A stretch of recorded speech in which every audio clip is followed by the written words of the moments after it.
Psalm 34:3 says, "Oh, magnify the Lord with me, and let us exalt his name together."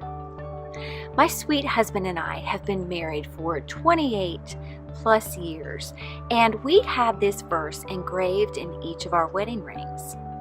You can imagine how sad I was when I had my engagement ring and my wedding ring put together because the engraving was diminished in that process. I'm happy to say that even though that occurred, our desire to magnify the Lord together has not diminished. It still is going strong after this many years of marriage.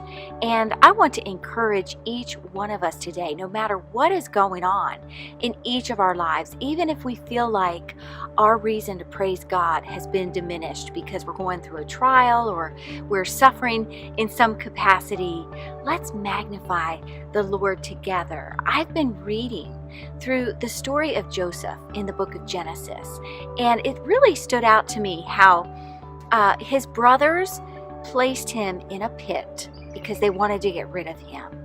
And then they ended up taking him out of the pit and proceeded to sell him to some traders who were going into the land of Egypt.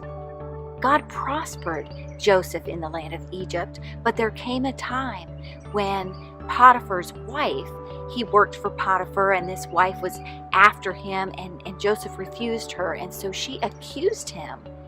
And Potiphar had Joseph thrown into the dungeon. And if you look the Hebrew up for that word, it is a cistern. It's a pit without water. So there Joseph found himself again in the pit, and yet God was with him, and God prospered him. And there came a day when God brought him out of that pit.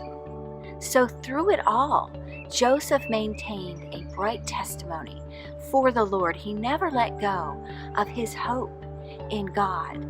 And so if that describes you today, if you find yourself in another pit, magnify the Lord. He sees you, he hears you, and there are many people who need to hear about God's greatness through you.